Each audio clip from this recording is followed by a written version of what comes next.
These are the stories of 10 of the greatest paintings in the world. I'm Andrew Marr. Art, not politics, is the great passion of my life. For me, it gets to the heart of what it is to be human. In galleries across the globe, there are great paintings, works made with almost supernatural skill, fierce passion, and extraordinary brain power. Now I want to tell stories behind some of the most iconic images in history, pictures like Leonardo's Mona Lisa, Van Gogh's Sunflowers, and Turner's Fighting Temeraire, paintings that represent the pinnacle of what people can do with paint and bristles. He created a brand new way of depicting the world. The colours would fizz and pop on the surface. It was like you could touch these people. It was like the portrait could speak to you. Behind every picture, there is a story. I'm going to peel back the layers to find out more about the lives of their creators and the worlds they came from. There was something about this middle-class Florentine housewife that intrigued him. Why are these the paintings we all know and love? How were they created? And what makes them the greatest paintings in the world?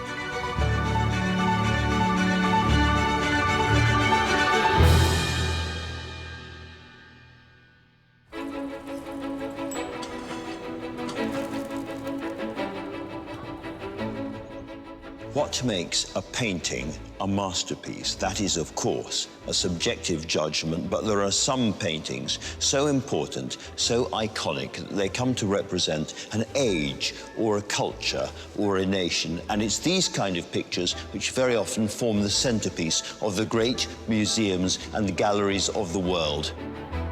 All around the globe, there are images which speak to a nation in ways that no others can match. And here in Amsterdam, there is a canvas loved by the Dutch like no other. This colossal gallery at the heart of the vast and beautiful Rijksmuseum doesn't just contain the most important painting in Dutch history, it was actually built around it. In what feels like a huge secular chapel dedicated to Dutch art, there hangs Rembrandt's world-famous and utterly stupendous Night Watch. This was an act of risk-taking, almost of arrogance, created by the greatest Dutch artist at the very height of his powers. Now, it's nothing short of a national treasure. So what is it? It's a group portrait of a militia company, what you might call a platoon of Amsterdam's People's Army.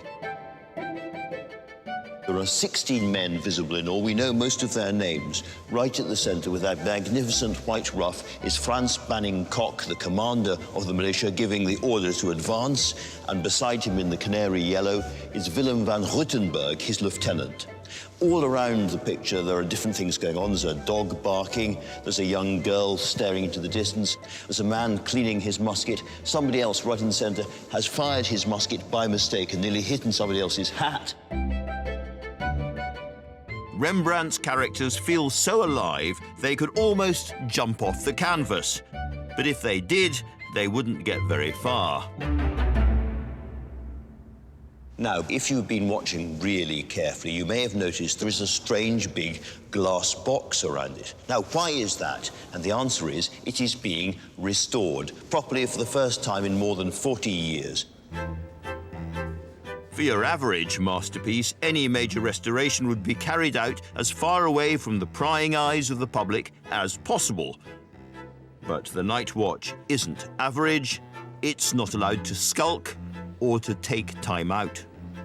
People care about this picture so much that they're prepared to watch it being restored. If they're not prepared literally to watch paint dry, then they're prepared to watch varnish dry, which you must admit is kind of unusual.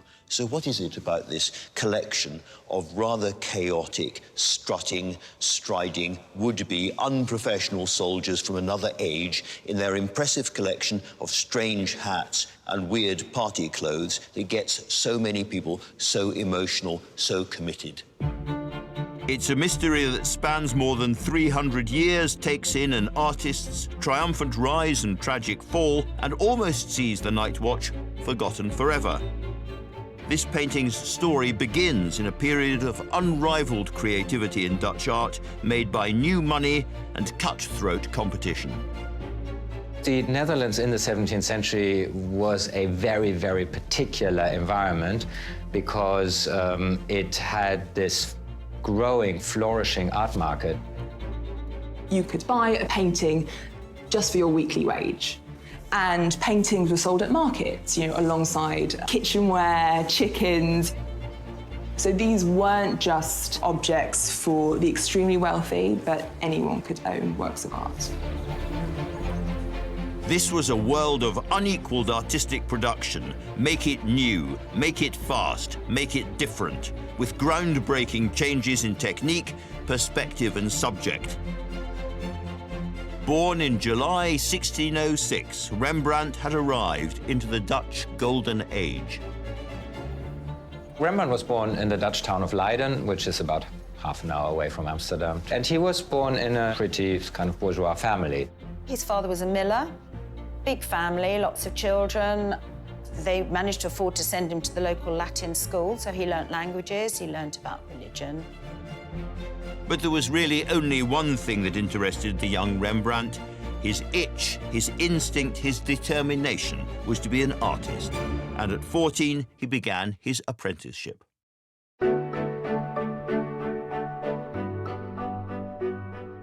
He entered the workshop of a local artist, and that's where he learned, as it were, the craft. He would have learned how to draw, how to use colour, how to mix and make his own paints. It doesn't appear that he just wakes up and is suddenly a brilliant artist, but rather, in his early works, with our own eyes, we can see him progressing. Rembrandt's first canvases are full of mistakes, but each and every one ripples with ambition. They show daring colours, bold textures, and above all, an unusual approach to lighting. He was a young artist who wanted urgently to be different, to produce a style that was his alone. This was the formative period for the young Rembrandt, and much of the thinking and the skill you can see in the Night Watch goes back to the Leiden years, when he was working on the consistency of his paint and finding new ways to portray light in a more dynamic fashion.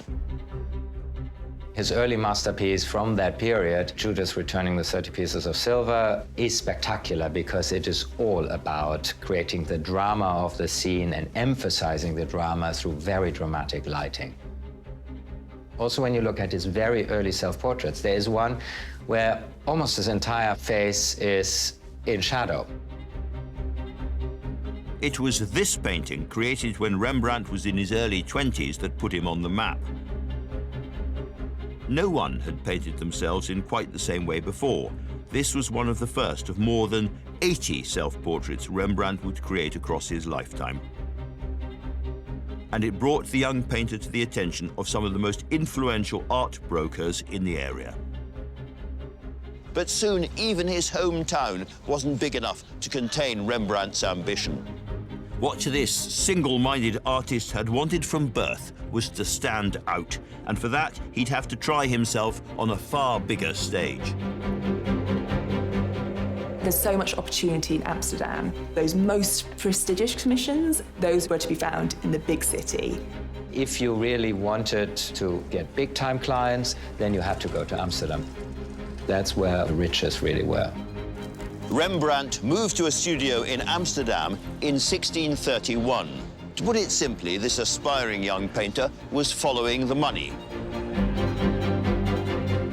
During the Golden Age, Amsterdam was already overflowing with talented artists competing for fame and fortune.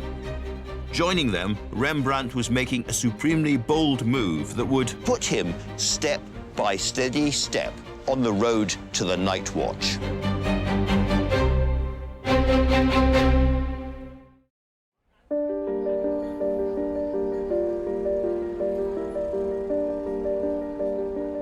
The Night Watch is one of the most famous paintings in the world, the jewel in the crown of Amsterdam's Rijksmuseum.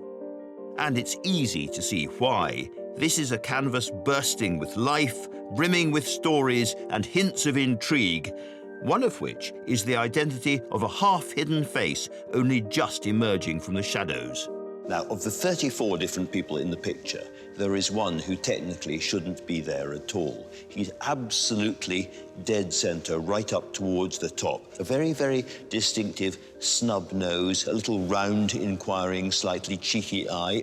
It is, of course, Rembrandt himself. Like Alfred Hitchcock, he's put himself into the film, as it were. The Night Watch shows a glimpse of an artist at the exhilarating peak of his power and ambition. Just over 10 years earlier, he'd arrived in Amsterdam, desperate to make his fortune. Amsterdam would have been very exciting in the 17th century. It's loud, it's busy, it was a real metropolis. And for artists, that represented a huge opportunity. War with the Spanish Empire was over, Dutch ships crisscrossed the world, and now the city was packed with wealthy merchants, eager to spend their fortunes on portraits for their brand new townhouses. Fresh in from Leiden, which itself had been besieged by the Spanish, here was a painter who could offer something new. Rembrandt kind of burst onto the scene and quite quickly got quite important commissions. He was one of the first artists to capture physical expressions across a face. He painted portraits as though he could penetrate the person and get their personality. He uses highlights so cleverly that you see that wet bit at the bottom of the eyelid, and the wrinkles around the eyes and so forth are so acutely observed. These are very impactful pieces. He breathes life into his sitters, and other artists are just not at that same level at that time. From his very first commission, it was clear that Rembrandt's work was different to everything else around him. He painted faces bathed in light and shadow, used the wrong end of his brush to scratch individual hairs into the paint, and became a master of touchably real surfaces. But most important, with a skill that would become vital to the success of the Night Watch, he depicted his sitters with a fresh immediacy. There is a kind of ruddy, earthy realism about the faces. These are actual, living, breathing, sweating people that you could have met in the streets of Amsterdam, and there is no mistaking that at all. Suddenly, this provincial miller's boy was the most popular portraitist in the city. And yet, always hungry for the next advance, Rembrandt needed more. Private commissions were fine, but he really wanted to create work on a bigger scale. He wanted to be properly noticed. I think his first major success was the anatomy lesson of Nicholas Tulp. That was painted in 1632, and that was a very public commission. It was a way of marketing himself. And I think people would have seen that and thought, yes, that's the man who I want to paint my portrait too. Rembrandt's first multi-portrait painting was a taste of the Night Watch to come, and it reveals his swelling ego. For the first time, he simply signed himself Rembrandt, audaciously assuming the same one-name celebrity label as Leonardo, Michelangelo, or Raphael. He saw himself as the rising hero of the Amsterdam art scene. What Rembrandt wanted now was a lifestyle to match. In 1634, he married the love of his life, Saskia van Uylenburg, and the glamorous young couple threw themselves into enjoying Rembrandt's good fortune. They enjoyed life. They went out, they spent, they lived a very lavish lifestyle. Rembrandt was very confident. He was spending lots of money. He was quite flash. He was very pleased that he was earning this money and saw that this was not going to end, so he could just spend it as it came. He was living the high life. Fancy clothes, luxurious meals. Rembrandt, it seemed, could shell out for anything his heart desired, including this princely three-story townhouse in the most sought-after area of the city. Now a popular Amsterdam museum, Dr. Liedewij de Koekkoek is its director. Rembrandt bought this house in 1639, and by that time he was the most famous artist in Amsterdam, and he was very wealthy. It cost 13,000 guilders, which was a fortune in that time. And this was the most opulent and large house in the whole street. Rembrandt's spending, however, didn't stop here. Every time he finished painting, he'd pick up his wallet and head out shopping, filling his new house with curious purchases. This room is Rembrandt's art cabinet, Kunstkabinett in Dutch. And this is where he shows his ambition, he shows his extreme drive and his fascination for beautiful objects. He was something of a spenderholic, and his tastes were quite eclectic. So he buys things like armor, Venetian glass, seashells, stuffed animals, and bits of coral. We don't know how much he spent. It must have been a fortune. And in his new mansion, there was one room that was more important than any other. Now, this was, of course, the largest room in the house. This is the grand studio. The light is fantastic. It's northern light, and it would have reflected beautifully into the studio. And of course, light, dark and light, chiaroscuro, very important in Rembrandt's work. The high creativity of the master painter needed to be matched with the basic haggling business of funding his lifestyle. To sell himself and win the big commissions, Rembrandt needed to look the part. This is the grand entrance hall. We call it the voorhuis, the front house. It would have been the grand entrance next to the street. And these were sort of the public areas where visitors were allowed in and where Rembrandt showed the opulence of his household, but also his success as a painter. And it would have been really set to impress. It would have helped close deals on paintings.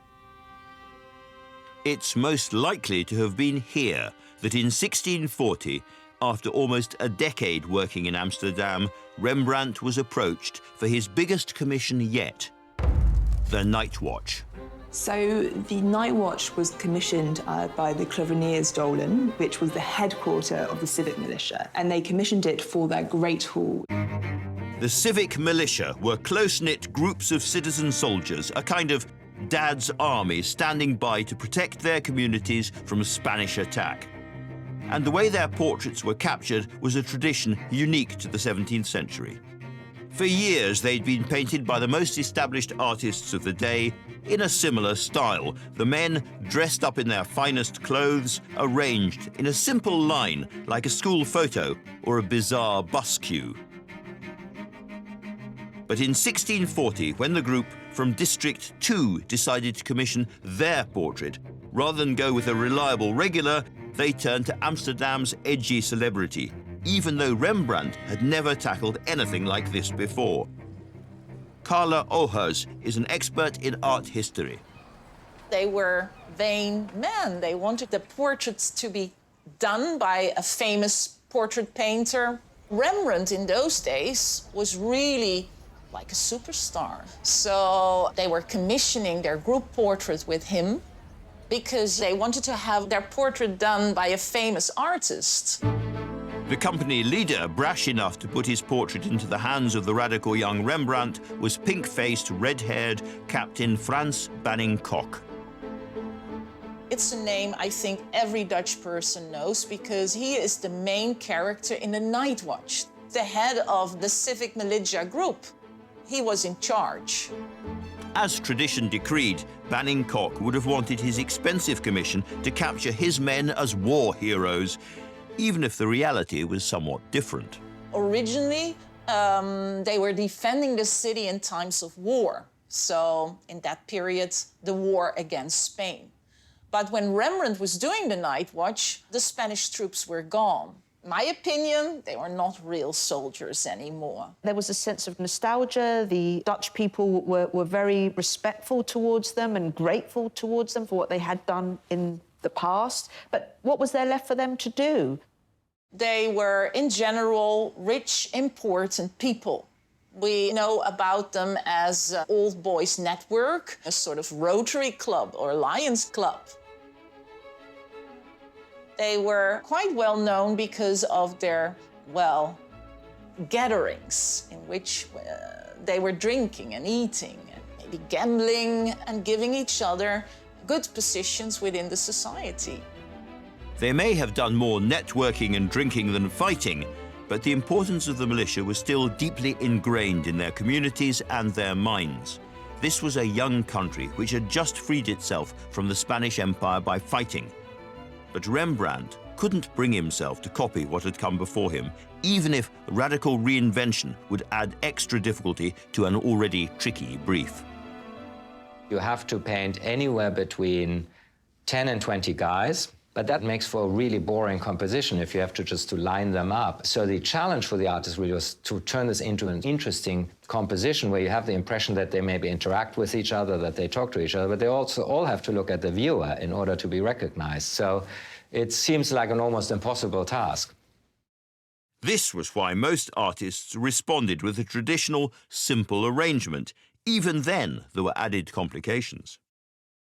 They paid for their individual portraits, so the more money you were paying, the best position you could get. The cheapest option would be at the sides of the painting, in profile, maybe just your head or a bit of your eye. And the most expensive would be your whole figure, doing something majestic, doing something very dramatic. With the Night Watch, Rembrandt was juggling 18 different figures and egos, and the position of his subjects wasn't his only challenge, because this work was not intended to stand alone. 6 other Dutch artists had also been commissioned to make major group portraits for the same room, and by the time Rembrandt started painting, 4 had already been finished. They had all played by the rules. This was entirely competent bus-cue painting, and therefore, for the ever-ambitious Rembrandt, more than a little boring. And so the artist who'd based his entire career on being different decided to create an entirely new type of militia portrait. When it was finally unveiled, the Night Watch would indeed be a painting completely unlike any of its predecessors.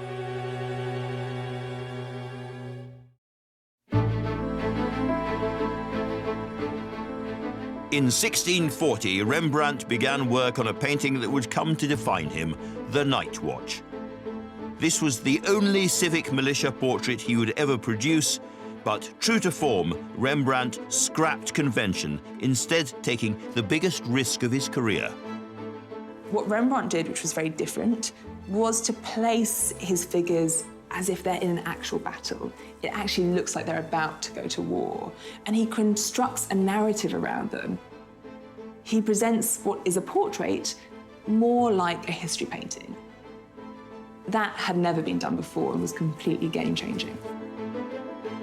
This was amazing. This was like watching a movie, and because the figures are life-size, you really feel as though you've got to get out the way because they're going to come towards you and you're in danger. You're in the way. He has created a very unusual and risky composition, throwing aside all the usual rules about lining people up so that he can achieve the illusion of this militia company literally marching out of the wall, off the canvas and towards the viewer. And to do that, he has made some very strange decisions about the lighting. Most other artists lit their Civic Guard portraits pretty simply, a bright overhead glare. But now Rembrandt tried something very different. Shadows shroud much of the canvas, and instead he picked out his main characters almost as if with spotlights. If you look just here, for example, you can see the light illuminating Koch's outstretched hand, casting a shadow which cuts across the Amsterdam coat of arms embroidered on his lieutenant's jacket. It's a bit like a theatre director or a film director's lighting, and that gives the picture a dynamism that Rembrandt can't have been sure when he started it would actually achieve. The whole painting is a performance, and Rembrandt has even provided his own soundtrack. A musket goes off behind the captain. There's the rat-a-tat-tat of a drum. A dog seems to bark. It's a cacophony of noise, action, and movement.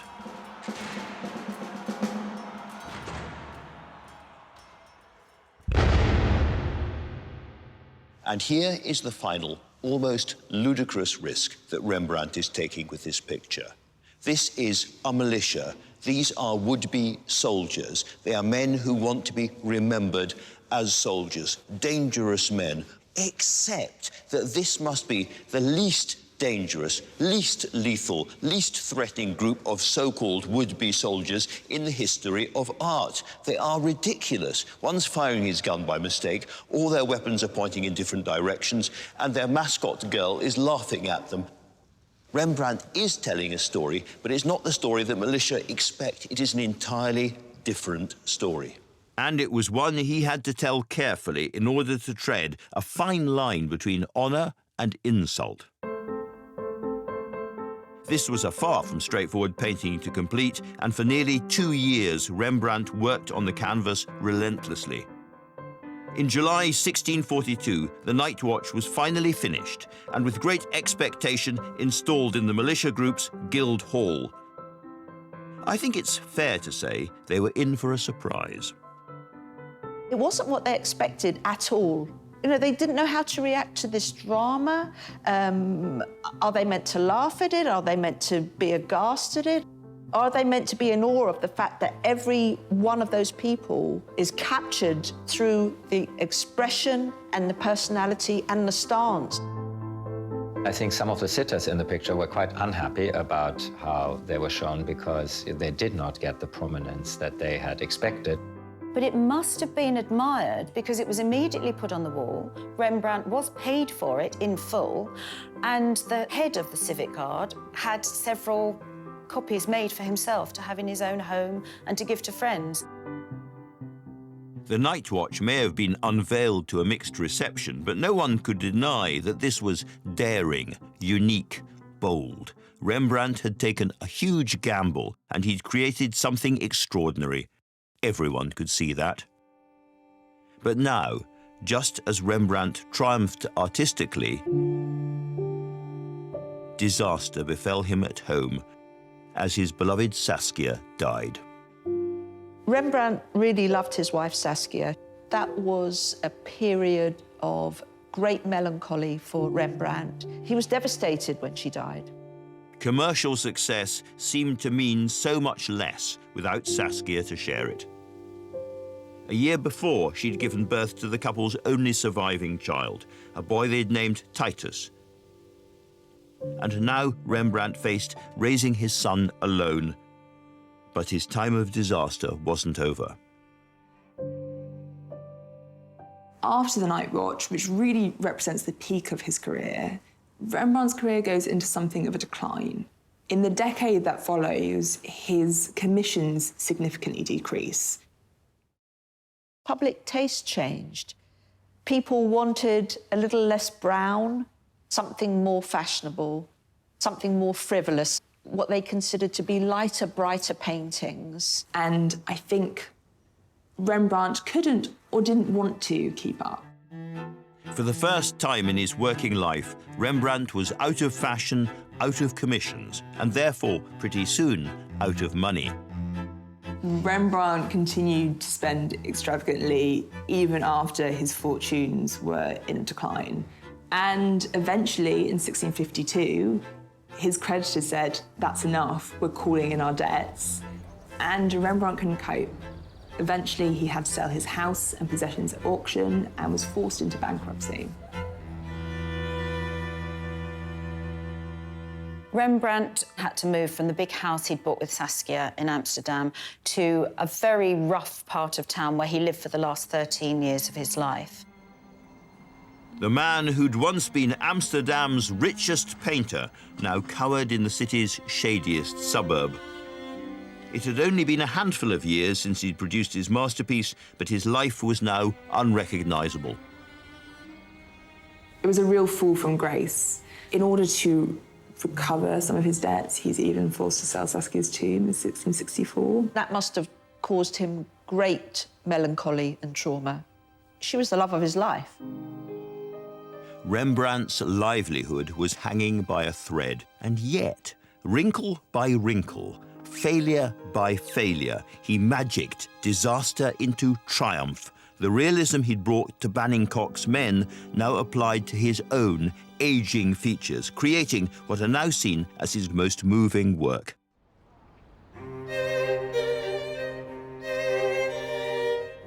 Even now, worse was still to come. In 1668, Titus, his son, was killed by a plague. There was simply nothing left for Rembrandt. He struggled on for one more year before dying penniless and alone at the age of 63. He was so forgotten by the town that had once loved him, there wasn't even an official notice of his death.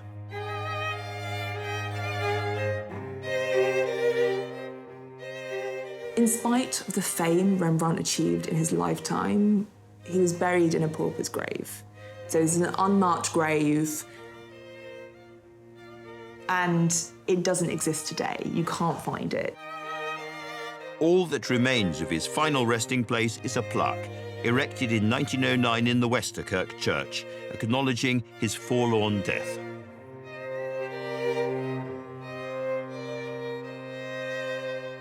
It's frankly very moving to be here, to reflect on Rembrandt's own life, all the hard work, the years and years of toil, the terrible disappointments, the struggles, the disasters, the bankruptcies, and towards the end of his life, that sense of a great dark cloud hanging over everything. What would he have thought had he been able to be here now and realised that his greatest and most complicated work is at the heart of Amsterdam, at the heart of the greatest Dutch museum, and in many ways at the heart of the Dutch people? But before the Night Watch could embark on its triumphant progress to Dutch national icon, it would, a little like its creator, suffer its own humiliation. 73 years after it was first hung in the militia HQ, the colossal canvas was moved to Amsterdam's palatial town hall, now a palace. Alice Takken is its curator of exhibitions.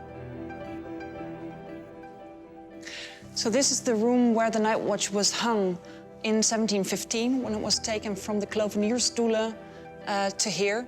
This was the office of the colonels of the Great War Council.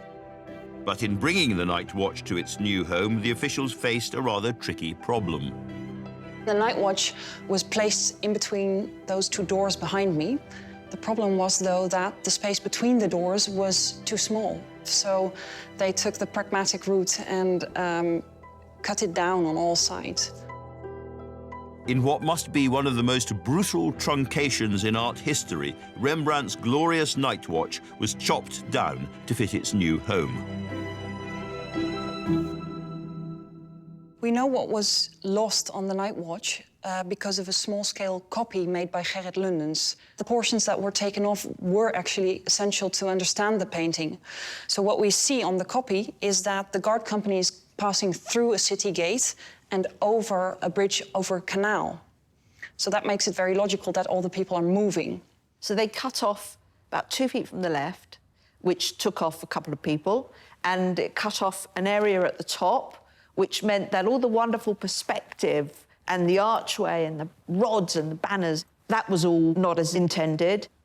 We have no idea what happened to the pieces that they cut off. They cut those pieces off because they thought they weren't that important. So in all probability, they just threw them out. We have no idea. Maybe they'll turn up sometime. By the end of the 18th century, Rembrandt was long dead and forgotten. His remains lost in a pauper's grave, his most important work butchered to fit its space in a gloomy council chamber. It seemed this masterpiece must surely be consigned to history, and yet there's an extraordinary twist to the story still to come.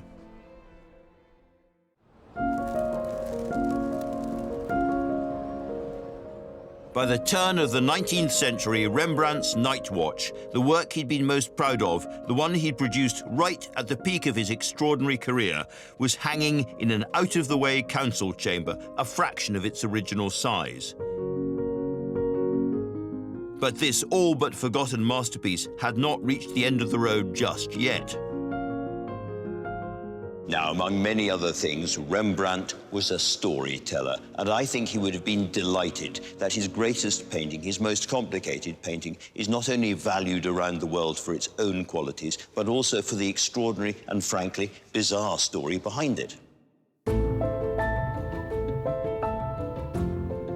And the next chapter of this canvas's tale begins 300 miles from Amsterdam in the world's artistic capital at the time, Paris. By the later 19th century, a new artistic movement was gripping the French, the Impressionists, a radical group of then young avant-garde artists painting real life as they saw it. They much preferred Rembrandt's work to the cold academic traditions of their own city. They loved the rich warmth of his shadows, the immediacy and the realism of his sitters. This new wave of painters felt a kinship with the old Dutch master. There's a real reappreciation of Rembrandt, and I think people like the romantic, wild side of Rembrandt, you know, especially those late works where he's really painting with very thick paint. What was once out of fashion becomes more loved. Certainly his humanity in the pictures, his talent for getting through the surface to something deeper in the sitter, and his compositions, the lighting and so forth, has certainly impressed and influenced many artists. Van Gogh called him a magician, writing, "Rembrandt says things for which there are no words in any language."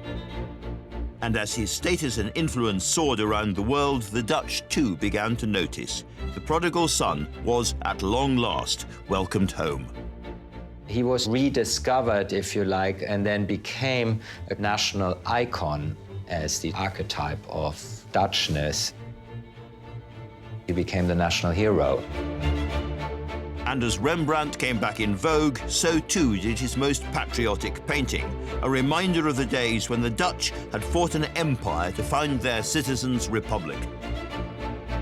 In 1885, Amsterdam's brand new Rijksmuseum prepared to open to the public. The Night Watch was top of the curator's priority list. And they had a much more radical solution than their 18th century counterparts about how to fit this enormous canvas to the wall. They decided to build it a whole new wing of its own. This gallery was specifically built for the Night Watch. You know, this kind of what resembles a church interior. It's a gallery of honor, and you walk in a ceremonial way up to the high point, which any normal church be the altar. At the end of the enfilade is then the great masterpiece, which is the Night Watch. Rembrandt's masterpiece was no longer just being displayed, it was being worshipped.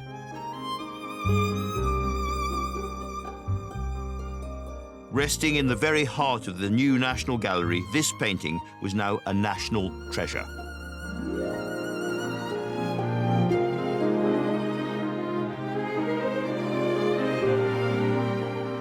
Rembrandt painted the Night Watch to raise pride in anyone who looks at it, civic pride, to be proud of your town, proud of your country. And centuries later, it still does that. It does exactly that for Amsterdam and for the rest of the Netherlands. That painting's so loved by the Dutch because it's part of their history and it shows, you know, we're heroes and we're here to protect and we're dashing and we're frivolous and we're action-packed, we're superheroes. Night Watch mania has gripped the Dutch nation ever since. Nowadays, Rembrandt's canvas is visited by more than 2 million people every single year. It's so loved that when the Rijksmuseum reopened after major refurbishment works in 2013, the painting was welcomed back on display with enormous fanfare. People go wild.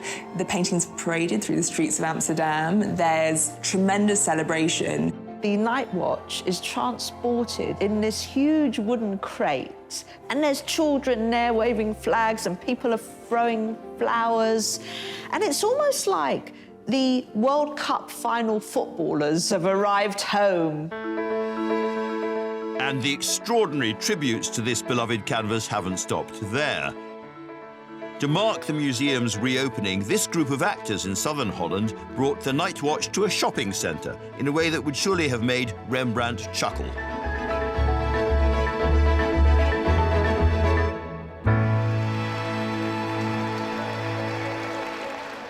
It's a love affair that shows no sign of abating.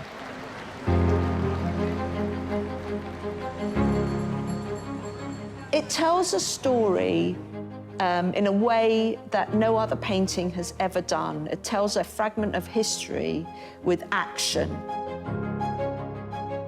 It's crazy that a painting in the 21st century is treated with such adoration, but this is such an iconic painting, and Rembrandt is such a symbol of Holland and Amsterdam that it holds a place like no other work can. A national icon, absolutely. But for me, it's so much more. The Night Watch is a painting about perfectly ordinary people standing up to tyranny. And that's a theme that can speak for everyone. This is a picture which comes out of the Dutch experience, but it's not for the Dutch, it's for everybody. Because what does it show? It shows a group of very human humans, strutting, ridiculous, absurd. They are silly, as I am silly, as you are silly. But they're coming together for a common purpose. They're all doing their own thing in this picture, but it shows the moment just before they do one single thing, marching out into the light together. This shows what happens when a free people come together for the common good. It is therefore the greatest Republican painting ever made, a great painting of democracy and ultimately of tolerance. It shows what happens at that very moment when we stop doing our own little self-absorbed, selfish things and come together to do one big thing all together. And at that moment, the encroaching dark, which seems so scary, which surrounds them and surrounds every one of us, suddenly doesn't seem quite so frightening after all.